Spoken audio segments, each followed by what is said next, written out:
시편 41편 1절에서 11절까지의 말씀입니다. 한 절씩 교독하고 마지막 절 함께 읽겠습니다. 하나님이여, 사슴이 시냇물을 찾기에 갈급함같이 내 영혼이 주를 찾기에 갈급하니이다. 내 영혼이 하나님 곧 살아계시는 하나님을 갈망하나니 내가 어느 때에 나아가서 하나님의 얼굴을 배울까. 사람들이 종일 내게 하는 말이 내 하나님이 어디 있느뇨 하오니 내 눈물이 주야로 내 음식이 되었도다. 내가 전에 성의를 지키는 이와 동행하여 기쁨과 감사의 소리를 내며 그들을 하나님의 집으로 인도하였더니 이제 이 일을 기억하고 내 마음이 상하는도다. 내 영혼아, 내가 어찌하여 낙심하고 어찌하여 내 속에서 불안해하는가. 너는 하나님께 소망을 두라. 그가 나타나 도우심으로 말미암아 내가 여전히 찬송하리로다. 내 하나님이여, 내 영혼이 내 속에서 낙심이 되므로 내가 요단 땅과 헤르몬과 미사일산에서 주를 기억하나이다. 주의 폭포 소리에 깊은 바다가 서로 부르며 주의 모든 파도와 물결이 나를 휩쓸었나이다. 날개는 여호와께서 그의 인자하심을 베푸시고 안에는 그의 찬송이 내게 있어 생명의 하나님께 기도하리로다. 내 반석이신 하나님께 말하기를 어찌하여 나를 잊으셨나이까. 내가 어찌하여 원수의 압제로 말미암아 슬프게 다니나이까 하리로다. 내 뼈를 찌르는 칼같이 내 대적이 나를 비방하여 늘 내게 말하기를 내 하나님이 어디 있느냐 하도다. 내 영혼아, 내가 어찌하여 낙심하며 어찌하여 내 속에서 불안해하는가. 너는 하나님께 소망을 두라. 나는 그가 나타나 도우심으로 말미암아 내 하나님을 여전히 찬송하리로다. 아멘. 기도하겠습니다. 하나님, 오늘도 참으로 연약하고 부족한 자가 오직 주의 은혜로 하나님 말씀을 전합니다. 이 진리의 말씀 힘있고 능력있게 전할 수 있도록 성령께서 충만히 역사하여 주옵소서. 이 시간 이 말씀이 듣고 흘려버리는 말씀이 아니라 우리 마음판에 새기고 그 말씀으로 우리 인생이 변화되어 하나님께 귀한 열매드리게 되는 그런 말씀 되게 하옵소서. 감사하며 예수님의 이름으로 기도하옵나이다. 아멘. 네, 세상에는 고통과 상처 속에 살아가는 사람들이 정말 많이 계시는 것 같습니다. 그 대한신경정신의학회에서 올해 서울과 6대 광역시에서 만 20세부터 59세까지, 그러니까 20살부터 60세까지 우리나라 성인 남녀 1000명을 대상으로 정신건강과 행복조사라는 설문조사를 진행했다고 합니다. 그런데 36% 정도가 행복하지 않다고 응답을 했다고 해요. 36%. 한 3분의 1이 조금 넘는 수치지요. 제가 생각한 것보다는 괜찮았습니다. 저는 한 절반 정도 나오지 않을까 싶었는데, 그런데 근데 이상한 결과가 하나 나왔는데, 우리나라 성인 전체 응답자의 56%가 나는 우울증일지도 모른다고 생각한다는, 36%가 행복하지 않다고 했는데 우울증일지도 모른다고 생각하는 사람은 무려 56% 정도가 된다는 거예요. 우울증이면서도 행복할 수 있는 사람이 있나 봐요. 자기가 무슨 대답을 하는지 잘 모르시는 거죠, 말이죠. 그러니까 행복하지 않다고 한 사람은 3분의 1 정도, 그러니까 행복하다는 사람이 물론 평범하다고 대답한 분들도 있을 수 있겠습니다만 어쨌든 불행하지 않다고 하신 분이 3분의 2 정도가 되는데, 그런데 그 중에 또 상당수는 그런데 나는 우울증일지도 모른다 이렇게 의심을 한다는 거죠. 56%가. 그러니까 이 시대에 얼마나 많은 우울함이 우리에게 있는가, 얼마나 힘듦이 있는가를 나타내주는 통계라고 생각을 합니다. 그리고 제가 이 우울증을 이렇게 조사하다 보니까 번아웃 증후군이라는 것도 있더라고요. 그래서 영어로 하면 번아웃 신드롬이다 이런 용어로 쓰인다고 하는데, 기력을 소진한 상태다. 이것은 어떤 일에 몰두하던 사람이 신체적, 정신적 피로를 느끼고 무기력증과 자기 혐오, 심지어는 직무를 거부하게 되는 등에 빠지는 증상이라고 합니다. 이것은 연소증후군 혹은 탈진증후군이라고 불리기도 하는데, 직장에서의 과도한 업무 혹은 만성적인 스트레스, 이런 것이 번아웃 증후군의 주요 원인이라고 합니다. 우리나라가 OECD 국가 가운데 업무량으로 세계 2위라 그래요. 1위 아닐까 싶긴 합니다. 이렇게 명확하게 발표되지 않은 것까지 일일이 다 찾아내면 1위가 아닐까 싶습니다만, 아무튼 이 통계에는 2위로 나타났어요. 그래서 번아웃 증후군이 나타나기가 아주 좋은 환경이 좋다는 게 아니고 나쁘다는 얘기죠. 번아웃 증후군이 나타나기 좋은 환경이 있다는 거예요. 근데 대체적으로 어떤 분들이 이런 번아웃 증후군에 잘 걸리냐면 서비스직 같은 감정 노동자 혹은 위험하거나 전문성이 필요한 까다로운 직종 혹은 교사, 의사, 사회복지사 등 사회적으로 도덕적 수준의 기대가 높고 업무상 스트레스를 많이 받는 직업일수록 번아웃 증후군에 걸리기가 쉽다는 거예요. 목사도 해당되는 것 같아요. 목사도 여러분 제가 도덕적이기를 원하시죠? 아멘. 한 분만 원하시고 다른 분을 원하시 않으시고 감사한 일입니다. 좀 여유있게 살아도 되겠네요. 그죠? 그러니까 나는 도덕적으로 살아야 돼. 난 깨끗하게 살아야 돼. 이런 부담감을 갖는 직종에 있는 사람들이 이 번아웃 증후군에 잘 걸린다는 거예요. 의사, 교사, 사회복지사, 성직자 이런 사람들이 그러니까 쉽게 탈진한다는 거예요. 이게 정신적인 스트레스 때문에 똑같은 육체적인 일을 해도 더 빨리 정신적으로 지쳐서 그냥 탈진해버린다는 거예요. 저도 그럴 때가 있는 것 같아요. 보면 일을 많이 해서 지치는 게 아니라 신경 쓰느라 지쳐요. 신경 쓰느라. 정말 깨끗하게 살아야 되고 바르게 살아야 되고 그리고 뭔가 힘들고 어려운 성도님들을 보면 그들을 회복시켜야 되고 이렇게 해야 되고 이것에 몰두하다 보면 막 머리를 굴리다가 어느새 쉬 지쳐있는 저를 보고 그런 일들이 있는 것 같아요. 그래서 이 번아웃 증후군이 무서운 게 뭐냐면 가정생활과 사회생활에 악영향을 끼칠 뿐만 아니라 최악의 경우에는 충동적인 자살이나 돌연사까지도 이어져요. 그러니까 자살을 택하기도 하고 심지어는 갑자기 죽기도 한다는 거예요. 신체적인 정신적인 부담감을 이겨내지 못하고. 그런데 여러분 그렇다면 우리나라 일반 직장인 가운데 몇 % 정도가 이 증후군에 시달릴 것 같으십니까? 네? 반이 넘어요. 자, 반 나오셨습니다. 좀 더 쓰실 분 없으신가요? 70%. 70%.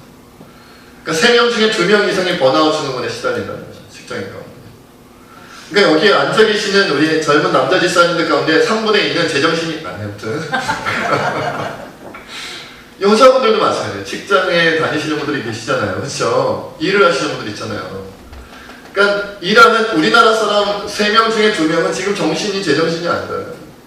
이미 정신적인 스트레스와 직장에서 업무와 그리고 도덕적인 기대감을 충족시키지 못하는 감당해야 되는 그 책임감, 이 의무감 이런 것들 때문에 지금 정신이 없는 상태에서 굉장히 큰 부담감 속에 살아가고 있는 탈진한 상태로 버티고 있다는 거예요. 그러니까 여러분 어떤 면에서 보면 교회는 휴식처였으면 좋겠다라고 성도님들이 얘기하시는 게 무리가 아니에요. 교회 와서 쉬었으면 좋겠다고 말씀하시는 게 무리가 아니에요. 왜냐하면 이렇게 많은 사람들이 탈진해 있다는 거예요. 탈진한 상태로 교회에 오시는 거예요. 탈진한 상태로. 여러분 더 재밌는 통계가 있습니다. 여러분 20대 대학생들 가운데 21명 중에 16명이 번아웃이거나 번아웃 위험군에 속합니다. 대학생. 그러니까 이거는 3분의 2가 넘는 수치죠. 직장인과 별다를 바 없는 수치의 대학생들이 똑같이 직장인도 아닌데 번아웃 증후군에 시달리고 있고요. 초등학생들 가운데는 23명 중에 3명이 번아웃 환자로 판독됐다. 그런데 23명 가운데 14명, 그러니까 절반이 넘는 초등학생이 직장 경력, 다른 나라로 친다면 직장 경력 16년 정도의 스트레스를 가지고 있다. 그러니까 여러분 자녀 중에 절반 이상이 여러분들이 16년 동안 직장 다녔을 때 받은 스트레스를 지금 초등학생들이 받고 있다는 거예요. 우리 아동부 애들 볼 때 걱정해줘야 돼요. 우리나라 통계예요. 우리나라에서 직접 조사한 통계예요. 그러니까 여러분 지금 아동부 아이들이요. 지금 민지랑 우리 또 소연이 지금 이 자리에 함께하고 있는데 이제 아동부를 졸업했으니까 수치가 더 높아졌죠. 지금. 초등학생이 절반 이상이 그렇다면 중학생, 고등학생은 더 높은 거예요. 그것이 잘못하면 어디까지 간다고요? 가정생활과 사회생활을 더 이상 못하겠다까지 가는 거예요. 난 학교생활 못하겠다까지 나오는 거고요. 거기서 더 심하게 가면 자살을 하거나 돌연사를 할 수 있는 위험이 우리 초등학생들, 우리 중학생들, 고등학생, 대학생, 직장인 다 갖고 있다는 거예요. 도대체 우리나라는 왜 이럴까요? 왜 그럴까요? 어릴 때부터 이 번아웃 증후군이 쌓인다 그래요. 우리 아이들은 초등학생 때부터 하도 짓눌리는 인생을 살다 보니까 그 짓눌리는 인생 속에서 중학생이 되고 고등학생이 되고 대학생이 되고 직장인이 되면서 이게 점점 더 쌓이는 거죠. 점점 더 쌓여요. 그러니까 죽고 싶다는 말이 너무 쉽게 나오는 거예요. 죽고 싶다는 말이. 여러분 요즘 초중고 학생들 그리고 대학생들 직장인들한테 쉽게 나오는 말이 뭐냐면 힘들어서 죽겠다, 지쳐서 못 살겠다, 이 말이라는 거예요. 아이들까지도 그런데 어른들은 어떻게 하겠어요? 아이일 때부터 쌓인 거죠.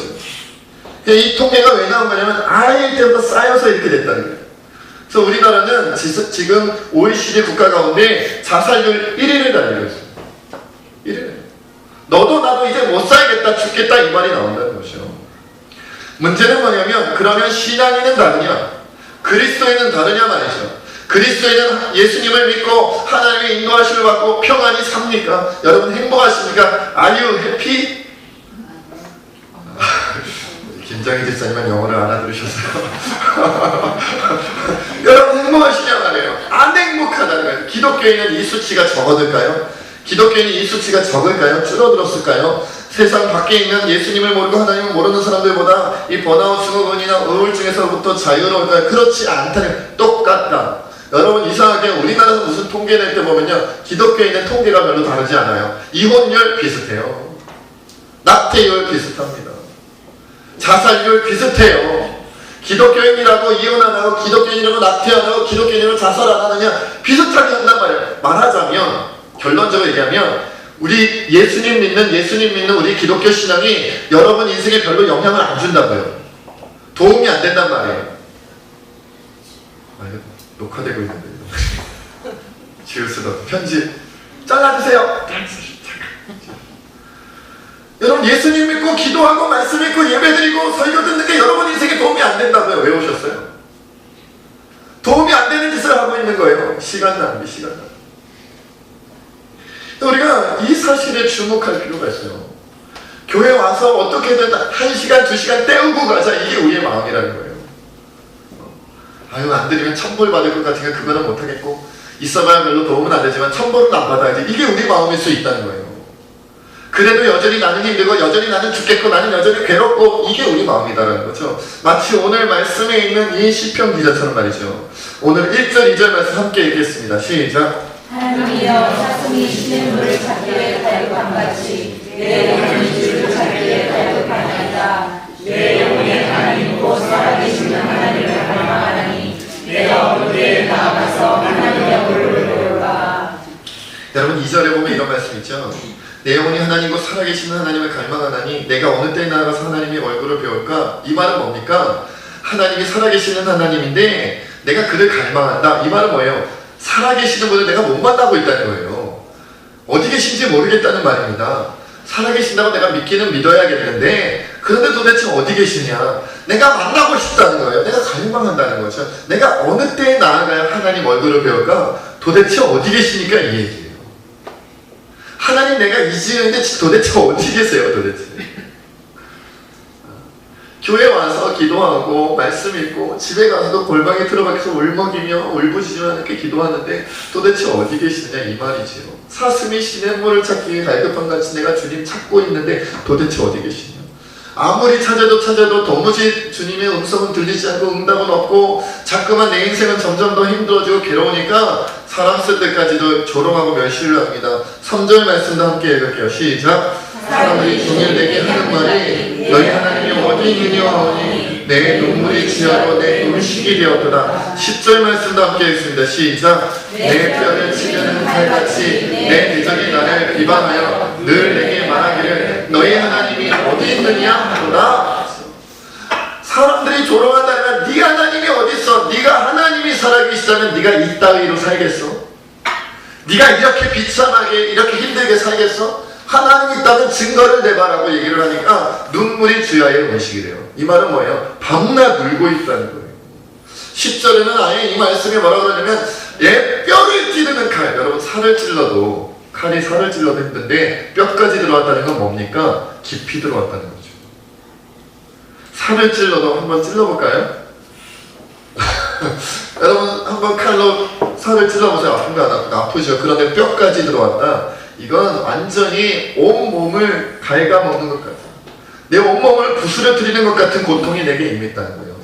내 뼈를 찌르는 칼같이 사람들이 말하는 건 너의 하나님이 어디냐? 너의 하나님이 어디냐? 칼같이 내 뼈를 찌르는 칼같이. 얼마나 아프다는 거예요. 얼마나 고통스럽다는 거예요. 그래서 9절 말씀을 보니까 이렇게 고백하는 거예요. 나의 반석이신 하나님께 말하기를 어찌하여 나를 잊으셨나이까? 내가 어찌하여 원수의 앞으로 말미암아 슬프게 다니나이까? 세상 사람들이 나를 조롱합니다. 주님, 내가 주님 몰라도 하는 게 아니잖아요. 눈물이 주야의 음식이 되고 그 말 하나하나가 찌르는 칼같이 내 뼈까지 들어오는 것 같이 고통을 느꼈다면 난 지금 하나님을 믿고 싶은 거예요? 안 믿고 싶은 거예요? 믿고 싶은 거죠. 믿고 싶으니까 눈물이 나는 거예요. 믿고 싶어서 버티고 있는데 사람들이 조롱해도 주님이 도와주시지 않으니까 미치겠다는 거예요. 미치겠다는 거예요. 왜 나를 잊으셨습니까? 왜 나를 이 지경으로 내버려 두셨습니까? 하나님, 이건 해도 너무하신 거 아닙니까? 지금 시편 기자가 이렇게 하나님께 부르짖고 있다. 아마 이 시편 기자도 번아웃 증후군이거나 우울증에 빠지고 괴로움에 빠지고. 여러분, 우리가 왜 이런 증후군에서, 이런 아픔에서, 이런 상처에서 그리스도인임에서 하나님을 알면서도 벗어나지 못하는 이유가 뭘까요? 제가 말씀을 묵상하고 기도하는 가운데 이러한 것들을 주님께서 말씀해 주셨어요. 첫째, 우리가 하나님보다 조급하기 때문에 그런 것 같습니다. 여러분, 성경을 읽다 보면 하나님께서는 인간들보다 훨씬 여유가 있다는 사실을 발견할 수 있어요. 여러분, 자주 듣는 얘기입니다만 아브라함은 이삭을 주님이 주신다고 한 다음부터, 기도응답을 받은 다음부터 실제로 이삭이 탄생하기까지, 태어나기까지 25년이 걸렸습니다. 모세는 애굽 왕자로 있다가 사람을 죽이고 이스라엘 동족을 지키기 위해 애굽 사람을 죽이고 도망갔다가 다시 출애굽하는 민족의 지도로 돌아올 때까지 40년이 걸렸어요. 노아는 방주를 짓는데 무려 120년이 걸렸습니다. 그리고 사실 요셉의 때 야곱의 가족들이 애굽 이집트 땅에 들어갔다가 처음엔 잘 살다가, 요셉이 살아있을 때 잘 살다가 나중에 요셉이 죽고 나서 애굽 사람들의 종이 되었지요. 그리고 해방될 때까지 400년, 4대에 걸쳐서 400년 동안 노예살이 종살이를 했습니다. 그동안에도 그들은 하나님께 기도했어요.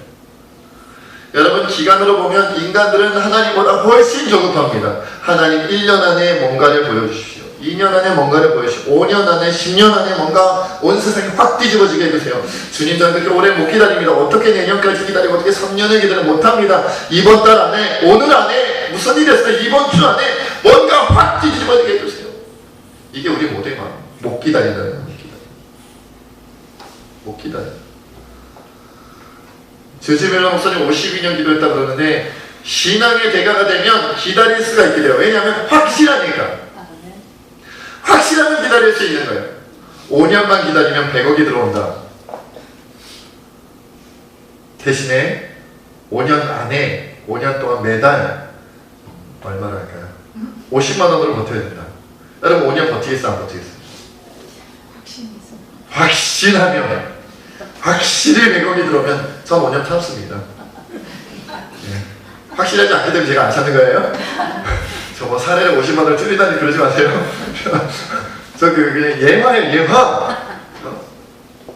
여러분, 5년 안에 정말로 100억이 생기면 10년이라도 조금 고려해 볼 만합니다. 100억이라면 1000억으로 올릴까요? 확실하면 할 수 있는 거예요. 확실한데 확실하다는 걸 못 믿는 거예요. 확실하지 않다고 생각하는 거죠.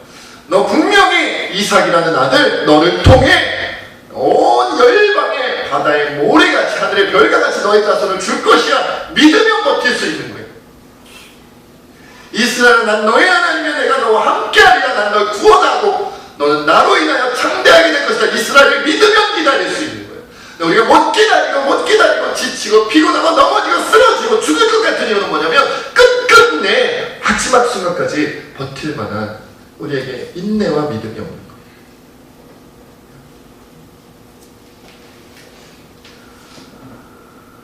하나님께서 안 들어주시는 게 아니라 가장 좋은 때 가장 좋은 방법으로 응답해 주신다는 우리가 믿어야 돼.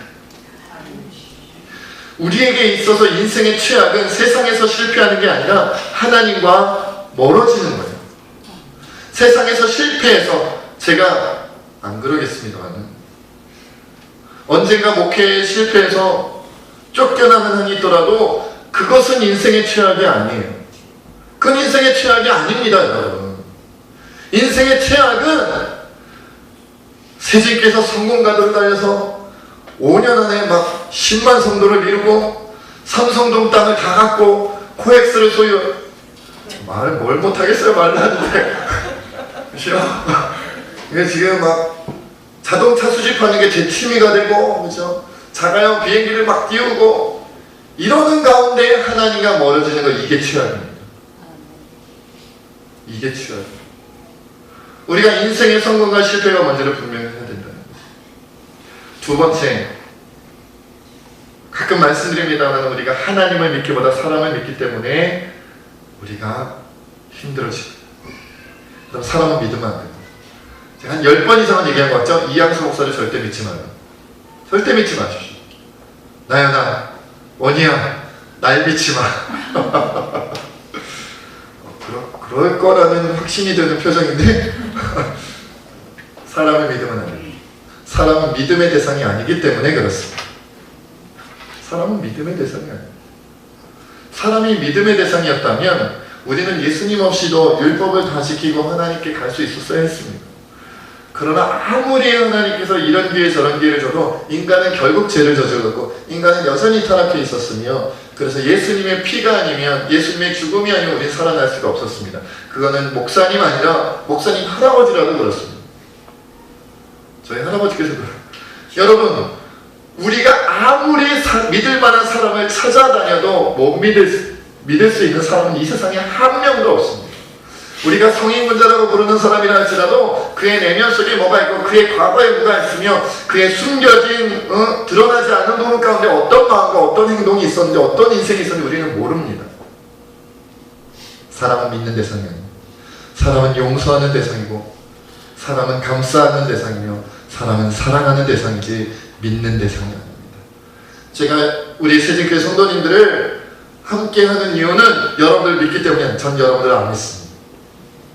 그러나 사랑 여러분이 무슨 짓을 저지르셔도 사랑하려고 애쓰지 믿으려고 애쓰지 않습니다. 그건 여러분들 저에게 마찬가지라고 생각합니다. 여러분 저를 믿으면 안 됩니다. 믿지 말고 저 불안하고 저 정말 그냥 뭐 내가에 혼자 홀로 내버려둔 어린아이같이 부족하고 연약한 이양수 목사를 위해서 사랑으로 날마다 기도를 해주셔야 됩니다. 아니 우리 목사님은 틀림없어 믿으니까 기도 안 해줘도 돼. 그러면 큰일 납니다. 저 불안하기 짝이 없는 정말 실수투성이고 언제나 뭔가 좀 모자란 것 같고 정말 막 문제가 많아 보이는 저 이양수 목사를 위해서 늘 불안한 마음에 그러나 사랑하고 그러나 늘 아끼는 마음으로 기도해 주셔야 되는 거예요. 저도 여러분들 위한 마음이 그런 마음이에요. 마지막으로 세 번째는 우리가 그리스도인이라고 하면서도 진정한 한 가족, 한 몸이 되지 못하기 때문에 그렇습니다. 저도 이 부분을 많이 반성해야 된다고 생각을 합니다. 여러분 우리가 교회에 오면 가족을 만났다는 느낌이 들어야 됩니다. 교회에 오면 내 몸뚱아리를 만났다는 느낌이 들어야 됩니다. 그래야 교회죠. 그게 교회지요. 우리 구역에 가면 가족 만나는 것 같아요. 우리 교회가 큰 의미에서 친척이라면 우리 구역은 진짜 가족이야. 우리 선교회는 진짜 가족이야. 우리는 진짜 가족이야. 우리 아동부에 가면 우리 중고등부 가면 우리 청년부 가면 우리 진짜 가족이야. 이런 느낌이 있어야 됩니다. 가족끼리 할 수 있는 말을 해야 되고 가족끼리 할 수 있는 행동을 해야 되고 가족끼리 할 수 있는 품을 수 있는 마음을 품어야 되고 가족끼리 할 수 있는 그 뜨거운 따뜻함이 우리 안에 있어야 됩니다. 있어요. 이건 반드시 이루어야 되는 겁니다. 그런데 제 자신도 그렇지만 우리가 살아갈 때 보면 그러지 못할 때가 참 많아요. 구역과 우리 교회는 그런 일이 별로 없습니다만 제가 다른 교회에서 부교육자를 있을 때 보면 구역과 구역끼리 경쟁을 하고 부서끼리 경쟁을 하고 누구 파 아무개 목사님 파끼리 경쟁하고 아무개 장로님 파끼리 경쟁하고 권사님 파끼리 김 권사님 파, 이 권사님 파, 박 권사님 파 막 이럽니다. 난리가 났습니다. 난리가 났어요. 우리 주님이 보시기에 얼마나 마음이 아프시겠어요. 여러분 교회에 오면 교회에서는 무슨 말을 해도 다 돼. 다 용납이 되고 다 용서가 되고 다 이해가 되고 다 품어줘. 이럴 수 있는 교회가 돼야 됩니다. 실수한 사람이, 세상에서 문제를 일으킨 사람이, 세상에서 여러가지 세상으로부터 손가락질 받는 사람이, 세상으로부터 외면당한 사람이 교회로 들어오면 거기서 참된 위로와 격려를 받을 수 있어요.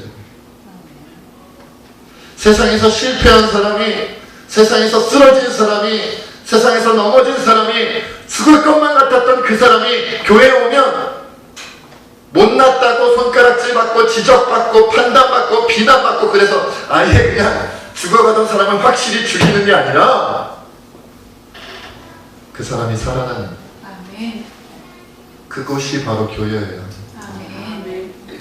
우울증에 빠지고 번아웃 증후군에 빠지고 자살 충동이 일고 괴로워 죽을 것만 같고 온 세상에 짐이란 짐은 혼자 다 짊어진 것 같고 아무도 나와 함께 해주시지 않는 것 같은 그런 사람이 교회에 오면 여기서는 나를 안아주는 사람이 많다고 느껴요. 나 그러려면 그래 목사님께서 말씀하셨으니까 오늘 목사님 날 안아주나 두고 보자. 오늘 전사님 날 안아주나 두고 보자. 오늘 장로님 권사님 주사님 날 안아주는지 안 안아주는지 지켜보자. 이러면 말짱 꽝 됩니다. 내가 먼저 안아야 됩니다. 내가 먼저 안는 겁니다. 누군가가 나를 안아주겠지 기다리면 아무도 서로 안아주지 않습니다. 서로 눈치 먹고 누가 먼저 안는지 누가 자존심 싸움합니다. 어디 보자. 김집사가 나를 안아줄 때까지 내가 안아주나 보자. 좋아 한 번만 안아주면 나도 안아줄게. 하지만 제일 먼저 당신이 먼저 나한테 안아줘야 돼. 당신이 먼저 나한테 따뜻한 말 해줘야 돼. 당신이 먼저 나한테 잘해줘야 돼. 이런 마음으로 기다리고 있으면 아무도 안 합니다. 아무도 안 합니다. 또 이러겠죠. 그래서 제가 목사님 말씀 듣고 먼저 했어요. 근데 또 안 하던데요? 언제까지 해야 됩니까? 주님 오시는 날까지. 몇 번 하면 될까요? 내가 먼저 안아주는 거 몇 번? 3번? 7번? 8번? 70번씩 7번? 그 말은 뭐예요? 죽을 때까지 하라는 말입니다. 내가 10번 안아줬는데 한 번도 안 안아주고 도리어 날 비난했어요. 어떻게 해야 됩니까? 11번째 안아줘야 됩니다. 11번째 안아줬는데 또다시 나한테 인사도 안 하고 나를 비난하고 나를 손가락질하고 나한테 해코지를 했습니다. 그럼 어떻게 해야 됩니까? 12번째 안아줘야 됩니다. 12번째 했는데도 불구하고 저 사람이 또 내게 와서 나에게 손가락질하고 또다시 나를 비난하고 또다시 나에게 아픈 말을 하고 사람들에게 가서 뒷담화를 했어요. 어떻게 해야 됩니까? 13번째, 14번째, 15번째, 16번째 일방적으로 무조건적으로 주님이 내게 하셨듯이 하는 것. 그래야 여러분이 살 수가 있어요. 그래야 내가 살 수 있습니다. 저도 목회하면서 솔직히 말씀드립니다. 저 사람은 좀 없었으면 좋겠다는 사람이 있었습니다. 솔직히 있어요. 저 사람입니다. I'm a man. 맞는지는 모르겠네요. 사람입니다. 그런데 그 사람이 미워 있는 동안은 목회가 안 돼요. 누군가가 꼴 보기 싫을 때는요 설교가 안 돼요. 누군가 마음에 안 들 때는요 기도가 안 돼요. 예배가 안 돼요.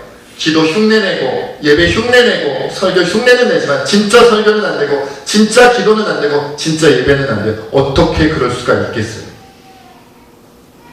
그런데 내가 아팠다는, 내가 미워했다는, 내가 그 사람을 꼴 보기 싫었다는 그 마음을 깨닫고 회개하고 하나님께 용서를 구하고, 하나님 잘못했어요, 내가 주님처럼 무조건적으로 그 사람을 용서하고 사랑하게 해주세요, 기도하고 용서하고 마음을 바꾸면 그때부터 설교가 되고, 그때부터 기도가 되고, 그때부터 예배가 되고, 그때부터 행복해요.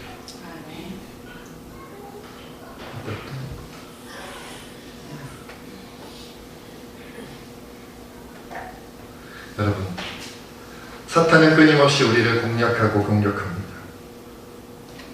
우리의 약점을 파고드는데, 우리가 이 세상에서 지쳐있는 그 순간을 노립니다.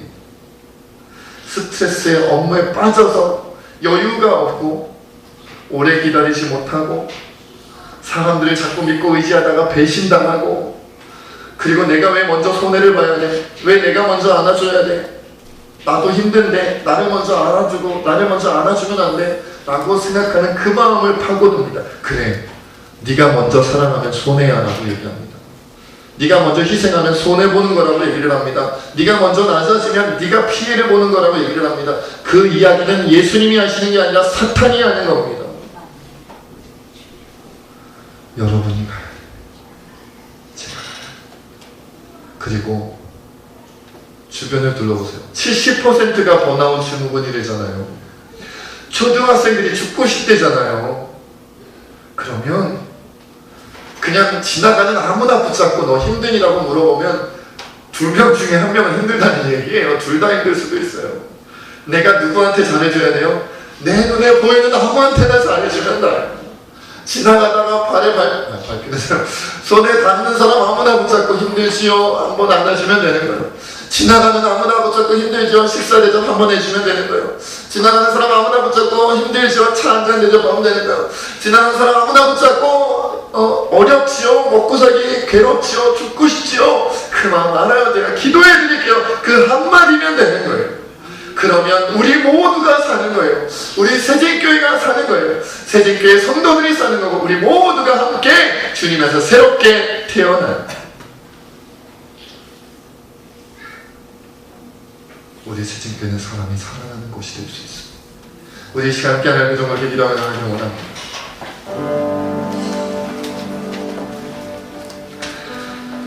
목사이지만 저도 모든 것을 포기하고 싶은 때가 많이 있었습니다.